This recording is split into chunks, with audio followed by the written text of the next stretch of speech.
اقرأ أخيا ورتل القرآن اصبح بصوتك اسمع الأكوان اقرأ كلام الله داوي نفوسنا لنحس في أعماقنا الإيمان.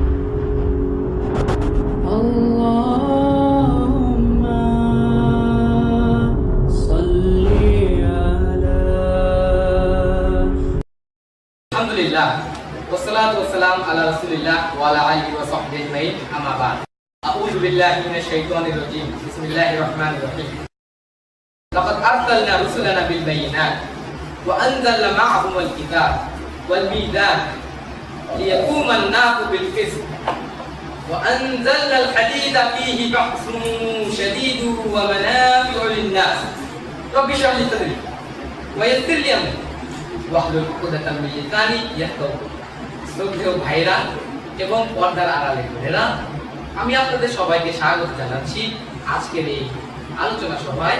আসসালামু আলাইকুম ওয়া রাহমাতুল্লাহি ওয়া বারাকাতুহু। আমাদের আজকের এই আলোচনা সভায় আমাদের অতিথিবৃন্দ হচ্ছেন একজন গুণী এবং জ্ঞানী একজন মানুষ, যাকে আমরা বিভিন্ন টেলিভিশনে দেখেছি এবং তাকে আমরা ভালোবাসি, শ্রদ্ধা করি এবং তার কথা আমরা সবসময় শুনতে চাই। তিনি হচ্ছেন ডক্টর নজরুল ইলাহি। ওনার ইন্ট্রোডাকশন দেওয়ার আগে প্রথমেই আমরা প্রোগ্রাম শুরু করব কোরআন তেলাওয়াত দিয়ে। কোরআন তেলাওয়াত করবেন হাফেজ হুসাইন। আউযু বিল্লাহি মিনাশ শাইতানির রাজীম। বিসমিল্লাহির রাহমানির রাহিম। আর-রাহমানু আল্লামাল কুরআন খালাকাল ইনসানা আল্লামাহুল বায়ান। আশ-শামসু ওয়াল কমারু বিহুসবানিন one নাজমু wash-shajaru yasjudan was-samaa'a wada'al mizan alla tatghaw fil mizan wa aqimul wazna bil qisti wa la tukhsirul mizan wallahu qadara 'alal an'am fiha fakihatun wan nakhlu dhatul akmam wal habbu dhul 'asfi war rayhan fabi'ayyi ala'i rabbikuma tukazziban। মাশাআল্লাহ, আমরা পবিত্র কোরআনের 3 থেকে তেলাওয়াত শুনলাম। এখন আমাদের সামনে একটি ইসলামী গান উপস্থাপনা করবেন আমাদের শ্রদ্ধেয় ভাই আবেদ। আসসালামু আলাইকুম। আল্লাহু এই নামের কালাম, আল্লাহু এই নামের কালাম, আল্লাহু এই নামের কালাম। কুহু কুহু ওই পাপিয়া, কুহু কুহু ওই পাপিয়া উঠেছে সদা ডেকে। আল্লাহু এই নামের কালাম, আল্লাহু এই নামের কালাম। গ্রহ দিশেহারা ওই আকাশে চাঁদ সিতারা, গ্রহ দিশেহারা ওই আকাশে চাঁদ সিতারা খুঁজে তারে অনন্ত সেই অনাদিকাল থেকে। আল্লাহু এই নামের কালাম, আল্লাহু আল্লাহু এই নামের কালাম হো হো হো হো বাতাস সোনা জল্লে জালালুহু কুল মাখলুক তসবিহ পড়ে আল্লাহু আল্লাহু আল্লাহু আল্লাহু হো হো হো হো বাতাস সোনা জল্লে জালালুহু কুল মাখলুক তসবিহ পড়ে আল্লাহু আল্লাহু আল্লাহু আল্লাহু কলবে রাখে সর্বদা যে নামের ধ্যান সকল কাজে কলবে রাখে সর্বদা যে নামের ধ্যান সকল কাজে তার গায়ে আরশিতে সেই নূর ইলাহি দেখে আল্লাহু এই নামের কালাম আল্লাহু এই নামের কালাম কণ্ঠে মধু মেখে কুহু কুহু ওই পাপিয়া কুহু কুহু ওই পাপিয়া উঠেছে সদা ডেকে আল্লাহু এই নামের কালাম আল্লাহু এই নামের কালাম কণ্ঠে মধু মেখে কুহু কুহু ওই পাপিয়া কুহু কুহু ওই পাপিয়া উঠেছে সদা ডেকে আল্লাহু এই নামের কালাম আল্লাহু এই নামের কালাম আল্লাহু এই নামের কালাম আল্লাহু এই নামের কালাম। মাশাআল্লাহ, খুব সুন্দর একটি গান উপস্থাপনা করলেন আমাদের আমিন ভাই। আল্লাহু এই নামের কালাম। এখন আমাদের সামনে আমাদের শ্রদ্ধেয় আমাদের এই মসজিদের খতিব এবং ইমাম, উনি আমাদের সামনে একটি সংক্ষিপ্ত বক্তব্য পেশ করবেন। আসসালামু আলাইকুম ওয়া রাহমাতুল্লাহ। আলহামদুলিল্লাহি রাব্বিল আলামিন ওয়াস সালাতু ওয়াস সালামু আলা সাইয়্যিদিল মুরসালিন ওয়া আলা আলিহি ওয়া সাহবিহি আজমাইন। সম্মানিত আজকের প্রধান অতিথি বিশিষ্ট আলেম দ্বীন ডক্টর মঞ্জুর এলাহি উপস্থিত, আজকের আগত অনুষ্ঠানের মেহমানবৃন্দ,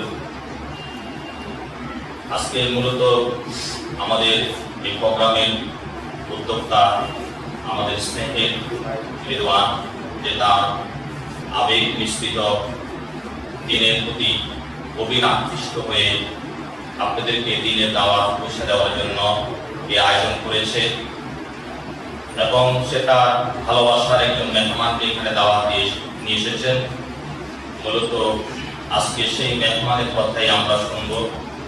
আমি আপনাদের সামনে এখানে প্রায় আলোচনা রাখি, আপনারা শুনেন, কিন্তু আমি আজকে আর আমার সময় নিব না।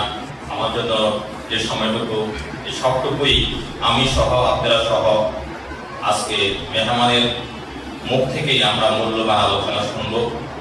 এই জন্য আমি আমার কথা এখানেই শেষ করছি। আমি অন্যদিন আপনাদের সঙ্গে কথা বলবো। আমাদের ভাই বিশিষ্ট আলেম দ্বীন ডক্টর মঞ্জুর এলাহি মুখ নিশ্চিত বানিয়ে আমরা শুনবো ইনশাআল্লাহ। এরপরে বিদায় নিচ্ছি। আলহামদুলিল্লাহ, আমরা হুজুরের সংক্ষিপ্ত বক্তব্য শুনলাম। এখন আমরা এগিয়ে যাব আমাদের মূল পর্বের দিকে। আজকে আমাদের বক্তার সংক্ষিপ্ত বিবরণ।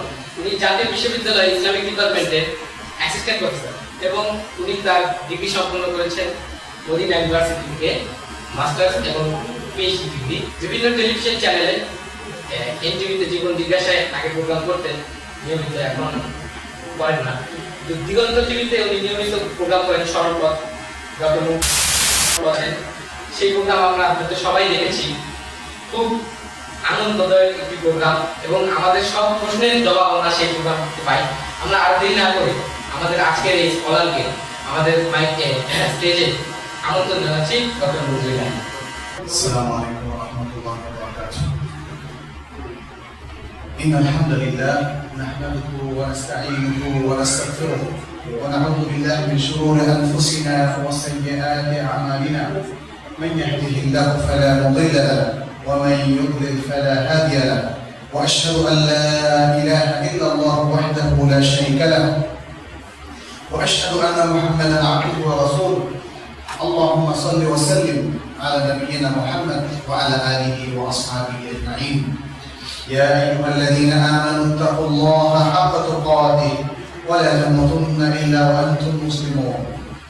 يا أيها الناس اتقوا ربكم الذي خلقكم من نفس واحدة وخلق منها زوجها وبث منهما رجالا كثيرا ونساء واتقوا الله الذي تساءلون به والأرحام إن الله كان عليكم رقيبا.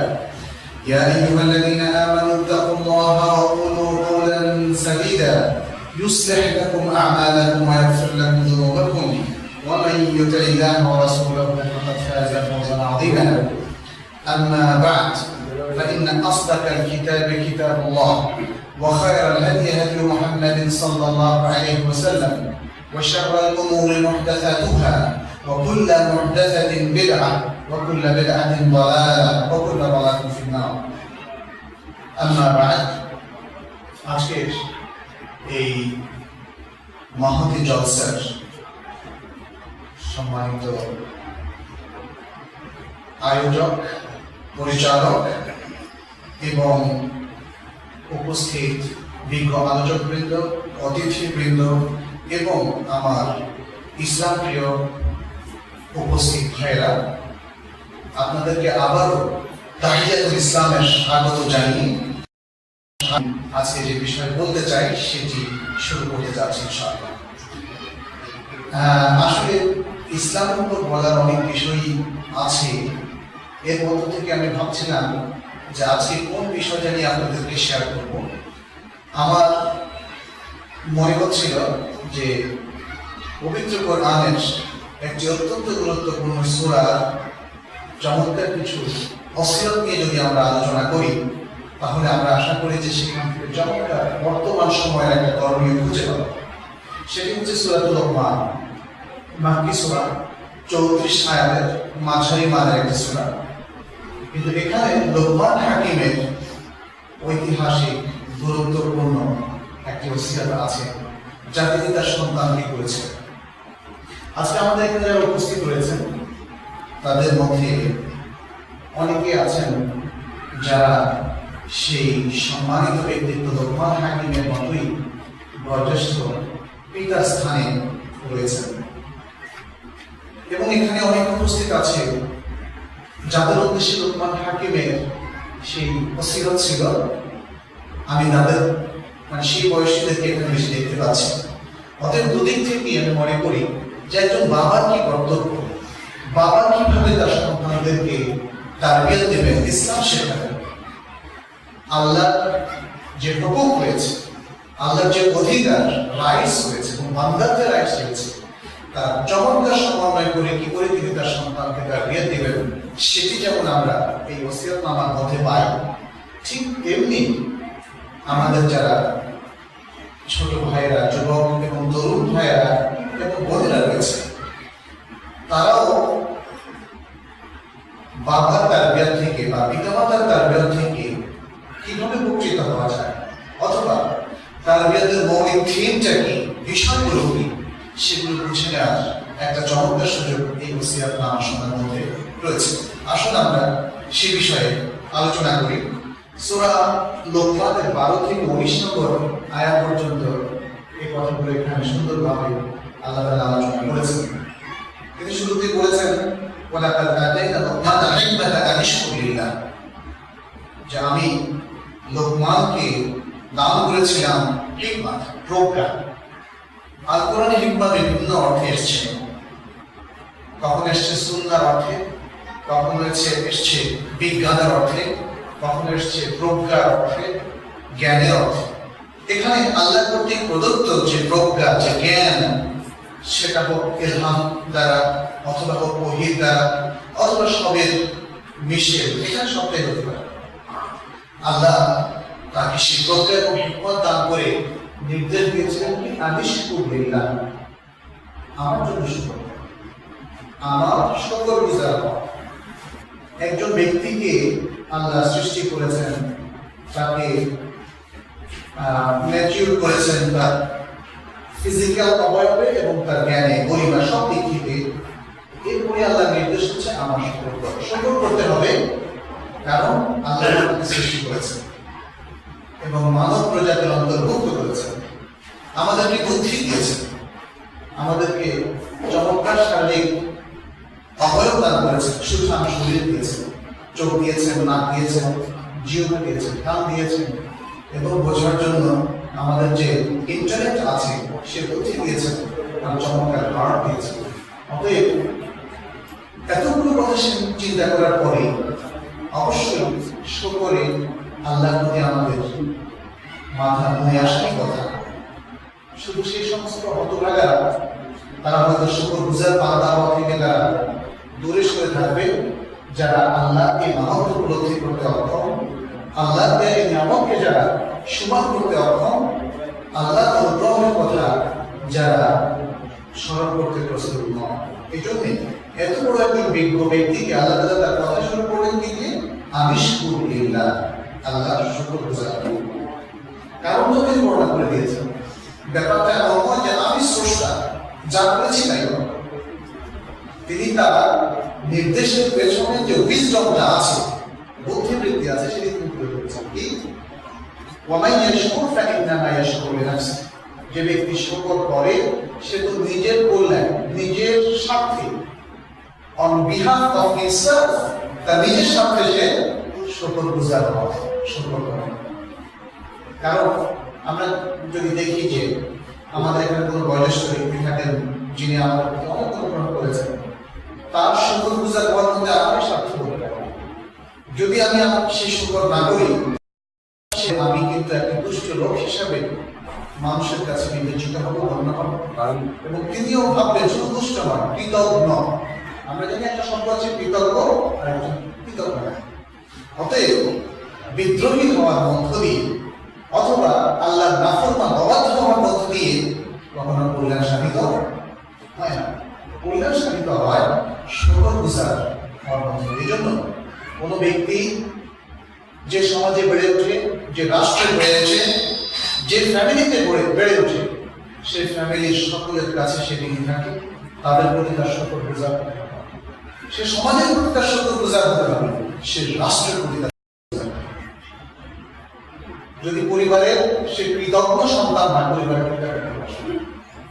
যদি সমাজের প্রতি সে অকৃতজ্ঞ হয়, তাহলে সমাজের কেউ তাকে পছন্দ করবে। যদি সে রাষ্ট্রদ্রোহী হয়, তাহলে তো সেটি আইনত দণ্ডনীয়, তার বিচার হবে। তাহলে সবার যিনি স্রষ্টা, তার কৃতজ্ঞ হওয়ার কি কোনো সুযোগ আছে?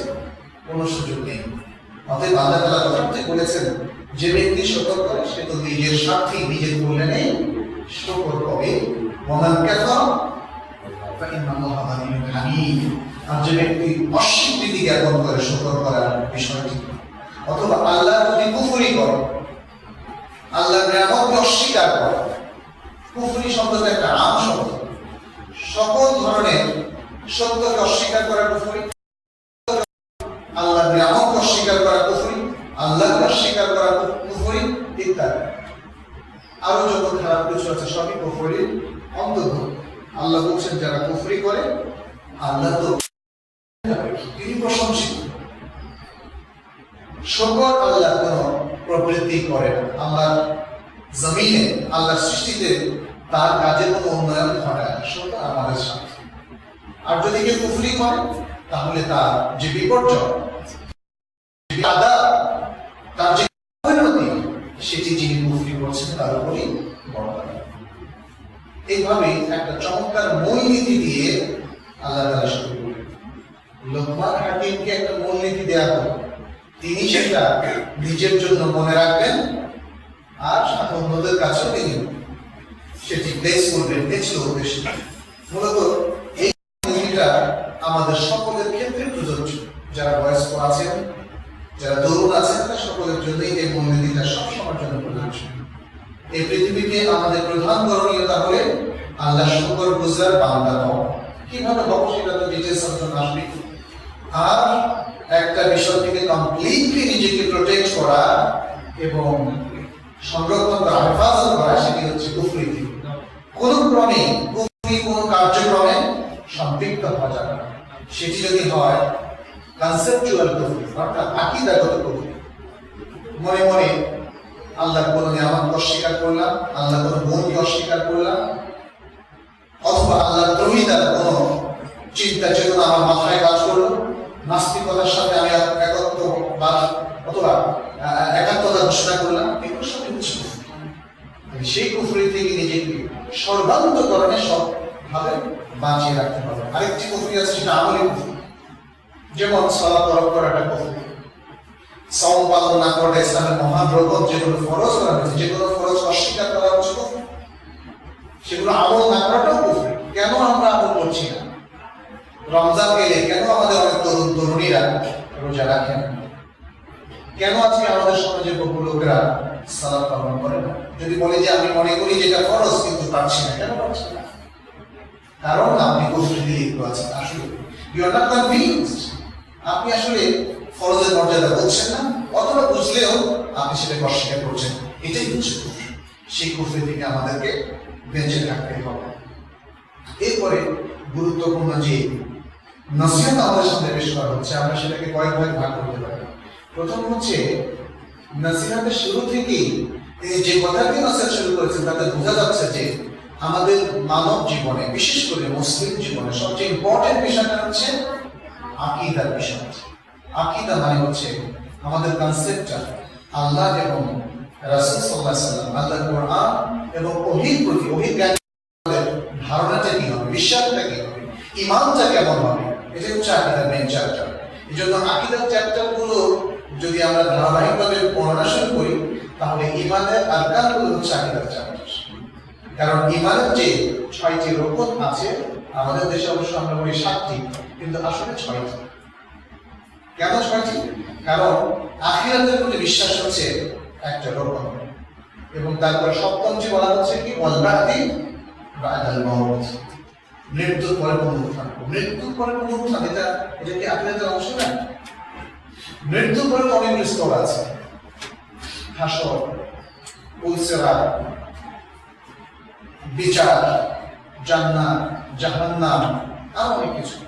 প্রত্যেকটা কি এক একটা রকম বলবো না, আখিরাতের চ্যাপ্টারের মধ্যে যতগুলো আলোচনা আছে সব একটাই। এই জন্য কোরআনের মধ্যে মোট 5টা রকমের কথা এসেছে, এবং হাদিসে জিবরিলের মধ্যে তাকদীরের প্রতি বিশ্বাসের কথা এসেছে। অতএব ঈমানের মোট রকমগুলো কয়টা? 6টা। ঈমানের এই 6টা রকমই হচ্ছে আকীদার মূল চ্যাপ্টার। লক্ষ্য করে দেখবেন যে আল্লাহর প্রতি বিশ্বাস, রাসূল গণের প্রতি বিশ্বাস, আল্লাহর গ্রন্থসমূহের প্রতি বিশ্বাস, ফেরেশতাগণের প্রতি বিশ্বাস, আখিরাতের প্রতি বিশ্বাস, তাকদীরের প্রতি বিশ্বাস। এই 6টাই হচ্ছে যেগুলোকে বলা হয় গায়বী ব্যাপার। মুদাল্লিল মুত্তাকিন আল্লাযীনা ইউমিনুনা বিল গায়ব, এটা হচ্ছে সেটা ঈমান বিল গায়ব। এইজন্য ঈমানের 6টা রকমই গায়ব আছে। তাকদীরের বিষয়টাকে আপনি দেখতে শুরু করুন, সার্চ করার, রিসার্চ করার সুযোগ নেই। আল্লাহর ব্যাপারে যতগুলো তথ্য এসেছে বহি থেকে প্রাপ্ত তথ্য, নিজের গবেষণা করে কিছু করতে পারবে। তারপরে আল্লাহর গ্রন্থগুলো, এই গ্রন্থটা যে কোরআন এবং এই গ্রন্থটা যে আল্লাহর কালাম, এটা কি কোনো বিজ্ঞানী করেছে এক্সপেরিমেন্ট করে? ওহী মারফত এসেছে। ঠিক তেমনি ফেরেশতা, কেউ কোনো ফেরেশতাকে দেখেছেন? কোনো ফেরেশতা দেখেন। রাসূলগণ, যত রাসূল এসেছে, ইভেন মুহাম্মদ সাল্লাল্লাহু আলাইহি ওয়াসাল্লাম, তার যুগের মানুষ কি দেখেছে তার উপর ওহী নাযিল হচ্ছে? দেখেন, সেটাও ওহীর তথ্য, তথ্য। আখিরাত, মৃত্যুর পরে তো ওই জগতের সাথে আমাদের কোনো যোগাযোগই নেই, কোনো সুযোগ আছে? কবর করে কি সেখানে কি হচ্ছে দেখা যাবে, বুঝে যাবে? আল্লাহ বারজাক কিছু এবং তার দিনের কথা বলা হয়েছে। অতএব এই পুরো চ্যাপ্টারটা হচ্ছে গায়বী বিষয়, যেটাকে ইংরেজিতে অনেকে বলেন মেটাফিজিক্যাল। একটা হচ্ছে ফিজিক্যাল, শারীরিক জ্ঞান, আরেকটা হচ্ছে অধীত বিদ্যা বা মেটাফিজিক্যাল নলেজ, সেটা হচ্ছে গায়েবের বিষয়। অতএব আকীদার বিষয়টা হচ্ছে সবচেয়ে ইম্পর্টেন্ট। একজন মুমিন সে এই গায়েবের বিষয়কে কি করে তার চিন্তা চেতনা ধারণ করলো, that is the most important.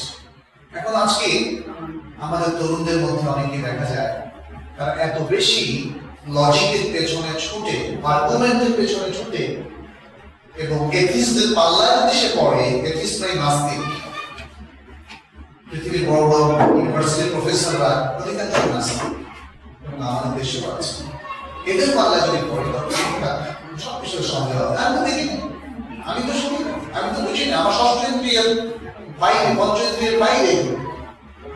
অতএব এই বিষয়গুলো মানা যাবে না, বুঝে যাবে। আজকে আমি একটা বই পড়ছিলাম, ইতিহাসের একটা বই, সেখানে ইসলামের ইতিহাসের বই, কিন্তু সেখানে যিনি লিখেছেন দেখলাম যে সেখানে তার নাস্তিক মতাদর্শটাই সেখানে তার ইসলামের বিষয়গুলোকে তিনি ব্যাখ্যা করছেন এভাবে, মানে বুঝাই যায় লেখকের ইসলামের এই গায়ের বিষয়গুলোকে তিনি বিশ্বাস।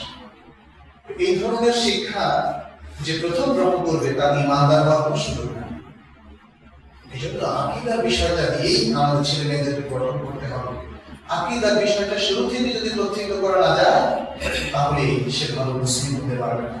সে সবসময় সন্দেহ করার মুসলিম হবে, তার ইমানের মধ্যে বারবার সন্দেহ তৈরি হবে।